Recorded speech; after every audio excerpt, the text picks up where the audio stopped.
ನಮ್ಮ KGF ತಾಲೂಕು ಪತ್ರಕರ್ತರ ಭವನದಲ್ಲಿ ಕರ್ನಾಟಕ ರಕ್ಷಣಾ ವೇದಿಕೆ ವತಿಯಿಂದ ಒಂದು ಸುದ್ದಿಗೋಷ್ಠಿಯನ್ನು ಕರೆದಿದ್ದೇವೆ. ಈ ಒಂದು ಸುದ್ದಿಗೋಷ್ಠಿಗೆ ತಾಲೂಕು ಪತ್ರಕರ್ತರ ಸಂಘ ಮತ್ತು ಪತ್ರಕರ್ತರಿಗೆ ಅಭಿನಂದನೆಗಳು ಮತ್ತು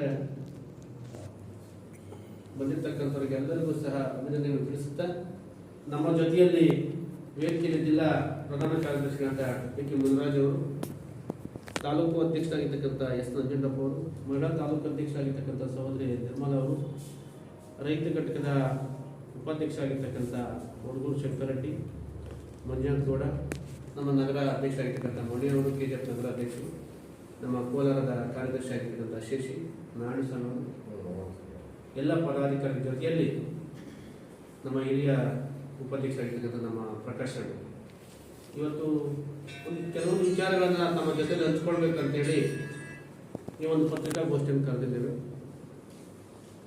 ಇವತ್ತು TN ನಾರಾಯಣಗೌಡರ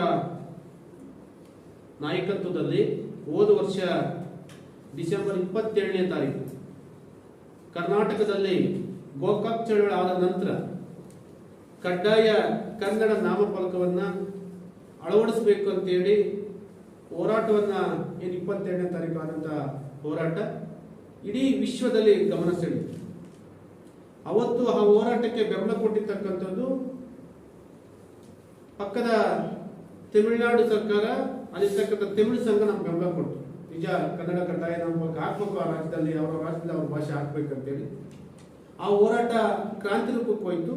ಇಡೀ ಬೆಂಗಳೂರು ನಗರದಲ್ಲಿ ಕೆಲವು ಅಂಗಡಿಗಳ ನಾವು ಆಂಗ್ಲ ಭಾಷೆ ಇರ್ತಕ್ಕಂಥ ನಾಮಫಲಕವನ್ನು ಕಿತ್ತೆಸ್ತು ಹೋರಾಟ ಕ್ರಾಂತಿ ರೂಪಕ್ಕೆ ಹೋಯಿತು. ನಾರಾಯಣಗೌಡರು ಸೇರಿದಂತೆ 49 ಜನ ಕಾರ್ಯಕರ್ತರನ್ನ ಬಂಧಿಸಿ 14 ದಿನಗಳ ಕಾಲ ಜೈಲಲ್ಲಿತ್ತು. ಈ ಹೋರಾಟ ತೀವ್ರತೆ ಪಡೆಯತಕ್ಕಂಥ ಸಂದರ್ಭದಲ್ಲಿ ಮಾನ್ಯ ಮುಖ್ಯಮಂತ್ರಿಗಳು ತಕ್ಷಣ ಸುಗ್ರೀವಾಜ್ಞೆಯನ್ನು ಮಾಡಿದರು. ನಾಮಫಲಕದಲ್ಲಿ 60% ಕನ್ನಡ ಭಾಷೆಯನ್ನು ಬಳಸಬೇಕಂತೇಳಿ ಅದು ಕಾರಣಾಂತರಗಳಿಂದ ರಾಜ್ಯಪಾಲರು ವಾಪಸ್ ಕಳಿಸ್ತಾರೆ. ತದನಂತರ ವಿಧಾನಸಭೆಯಲ್ಲಿ ಅಂಗೀಕಾರ ಆಗಿ ಆ ಮಸೂದೆ ಪಾಸ್ ಆಗ್ತದೆ. ಇವತ್ತು ಫೆಬ್ರವರಿ 28ರ ತನಕ ಗಡುವು ಕೊಟ್ಟಿದ್ದು. ಆ ಸಮಯದಲ್ಲಿ ನಾವು ಪತ್ರಿಕೆಯಲ್ಲಿ ನೋಡಿದಾಗ, ನಾವು KGF ನಗರಸಭೆ ಅಧಿಕಾರಿಗಳ ಜೊತೆ ಮಾತಾಡಿದಾಗ ನಾವು ನೋಟಿಸ್ ಕೊಡ್ತಾ ಇದ್ದೀವಿ KGF ನಗರದಲ್ಲಿ ಅಂತೇಳಿ ನಮ್ಗೆ ಮಾಹಿತಿ ಬಂತು. ನಾವು 28ರ ತನಕ ಒಂದು ಅವಕಾಶವನ್ನು ಜಿಲ್ಲಾಧಿಕಾರಿಗಳಿಗೆ ನಾವು ಸಹ ಕೊಟ್ಟಿದ್ವಿ. ಮತ್ತೆ ಮೊನ್ನೆ ಸರ್ಕಾರ ಫೆಬ್ರವರಿ 13 ತನಕ 2 ವಾರಗಳ ಕಾಲ ಮುಂದೂಡಿದ್ರು.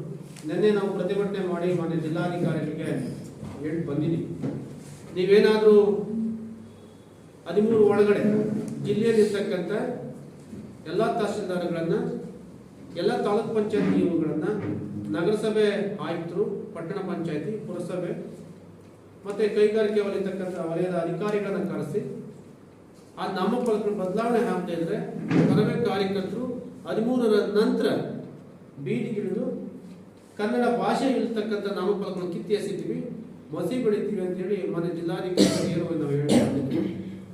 ಇವತ್ತು ಈಚೆ ನಮ್ಮ KGF ಬಂದಿರ್ತಕ್ಕಂಥದ್ದು ಗಡಿಭಾಗ ಒಂದಿಷ್ಟು ಆಗಿಂದ ಹಾಗೆ ಒಂದಿಷ್ಟು ಕನ್ನಡದ ವಾತಾವರಣ ಈ KGF ಕಾಣ್ತಾ ಇದೆ. ಇದರ ಮುಂದುವರೆದ ಭಾಗವಾಗಿ ಇಲ್ಲೂ ಸಹ ಕನ್ನಡದ ನಾಮಫಲಕಗಳನ್ನು ಹಾಕಬೇಕು. ಜಾಹೀರಾತುಗಳಾಗಿರ್ಬೋದು, ಫ್ಲೆಕ್ಸಿಗಳಾಗಿರ್ಬೋದು, ಅಲ್ಲೆಲ್ಲ ಒಂದಿಷ್ಟು ಜನ ತಮಿಳು ಪ್ರೇಮಕ್ಕೆ ಸಿಲುಕಿ ತಮಿಳು ಭಾಷೆಯನ್ನು ಹಾಕ್ತಾ ಇದ್ದಾರೆ. ಅದನ್ನ ವಿರುದ್ಧವಾಗಿ ನಾವು ಖಂಡಿಸ್ತೀವಿ. ಅದ್ರ ಜೊತೆಯಾಗಿ ನಮ್ಮ ಈ ಕ್ಷೇತ್ರದ ಶಾಸಕರು ಸಹೋದರಿಯವರು ಅವರನ್ನು ನೆನಪು ಮಾಡ್ತೀವಿ. ಹಿಂದೆ ಇರ್ತಕ್ಕಂಥ ಶಾಸಕ ಭಕ್ತವತ್ಸಲಂ ಅವರು ಇಲ್ಲಿ ಶಾಸಕರಾದಂಥ ಸಂದರ್ಭದಲ್ಲಿ, ನಾರಾಯಣಗೌಡರು KGF ಬಂದಂಥ ಸಂದರ್ಭದಲ್ಲಿ, ನೀವು ಬೆಂಗಳೂರಿಂದ KGF ಬರಬೇಕಾದ್ರೆ ತಮಿಳು ಕಲ್ತ್ಕೊಂಡು ಬನ್ನಿ ಅಂತೇಳಿ ಇಲ್ಲಿನ ಶಾಸಕರು ಹೇಳ್ತಾರೆ.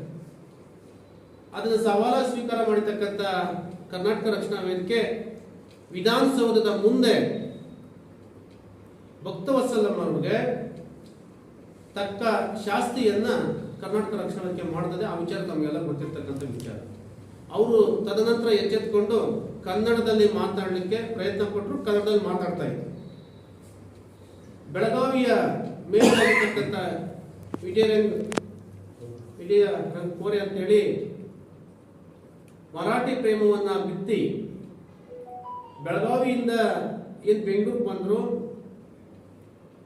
ಅದನ್ನು ಗಮನಿಸ್ತಕ್ಕಂಥ ಕರ್ನಾಟಕ ರಕ್ಷಣಾ ವೇದಿಕೆ, ನೀನು ಮರಾಠಿ ಭಾಷೆಯಲ್ಲಿ ಮಾತಾಡೋದಾದ್ರೆ ನೀನು ಮಹಾರಾಷ್ಟ್ರಕ್ಕೆ ಹೋಗಿ ಮಾತಾಡೋದು ನಮ್ದೇನು ಅಭ್ಯಂತರ ಇಲ್ಲ. ಈ ನಾಡಿನಲ್ಲಿ ಇದ್ಕೊಂಡು ಈ ನೆಲದ ಕಾನೂನು, ಈ ನೆಲದ ಭಾಷೆಗೆ ಗೌರವ ಕೊಟ್ಟಿದ್ದಾದ್ಮೇಲೆ ನೀನು ನಮ್ಗೆ ಅವಶ್ಯಕತೆ ಇಲ್ಲ ಅಂತೇಳಿ ಕರವೇ ಕಾರ್ಯಕರ್ತರು ಮಸಿಯನ್ನು ಬಡಿದ್ರು ವಿಧಾನಸೌಧದ ಮುಂದೆ. ಆ ಥರದ ವ್ಯವಸ್ಥೆಗೆ ಇಲ್ಲದ ಶಾಸಕರು ಅವಕಾಶ ಮಾಡಿಕೊಡ್ಬಾರ್ದು. ಇಂದಿಯೂ ಸಹ ಶಾಸಕರು ತಮಿಳಲ್ಲಿ ಮಾತಾಡಿರ್ತಕ್ಕಂಥ ವಿಚಾರವನ್ನ ನಾವು ಪ್ರತಿಭಟನೆ ಮಾಡಬೇಕಂದಾಗ ಕೇಂದ್ರದ ಮಾಜಿ ಸಚಿವರು KH ಮುನಿಯಪ್ಪನವರು, ಈಗಿನ ಹಾಲಿ ಸಚಿವರು, ಅವರು ಹೊಸದಾಗಿ ಶಾಸಕರಾಗಿದ್ದಾರೆ, ನಾವು ತಿಳಿ ಹೇಳ್ತೀವಿ ಅಂತೇಳಿ ನಮ್ಮ ಜೊತೆ ದೂರವಾಣಿ ಮುಖಾಂತರ ಮಾತಾಡಿದ್ರು. ನಂತರ ನಮ್ಮ ಶಾಸಕರು ಮಾತಾಡಿ ಮುಂದೆ ಆ ರೀತಿ ಆಗದ ನಡ್ಕೊಳ್ತೀವಿ ಅಂತ. ಮೊನ್ನೆ ನನಗೆ ಗಮನಕ್ಕೆ ಬಂದಿತ್ತು, ಅವರು ತಮಿಳಲ್ಲಿ ಮಾತಾಡೋಂಥ ಭಾಷೆ ಒಂದು ಓಟುಗೋಸ್ಕರ ಓಲೈಕೆ ಮಾಡ್ಕೊಳ್ಳೋದಕ್ಕೋಸ್ಕರ ತಮಿಳು ಭಾಷೆಯಲ್ಲಿ ಮಾತಾಡ್ತಕ್ಕಂಥದ್ದು, ಮತ್ತೆ ಅಧಿಕಾರಿಗಳನ್ನ ತಮಿಳಲ್ಲಿ ಮಾತಾಡಿ ಅಂತ ಹೇಳ್ತಕ್ಕಂಥದ್ದು, ಅದು ಎಷ್ಟು ಮಟ್ಟಿಗೆ ಸರಿ ಅಂತ ನಾವೊಂದು ಸಹಿಸ್ಕೊಳ್ಳೋಕೆ ರೆಡಿ ಇಲ್ಲ.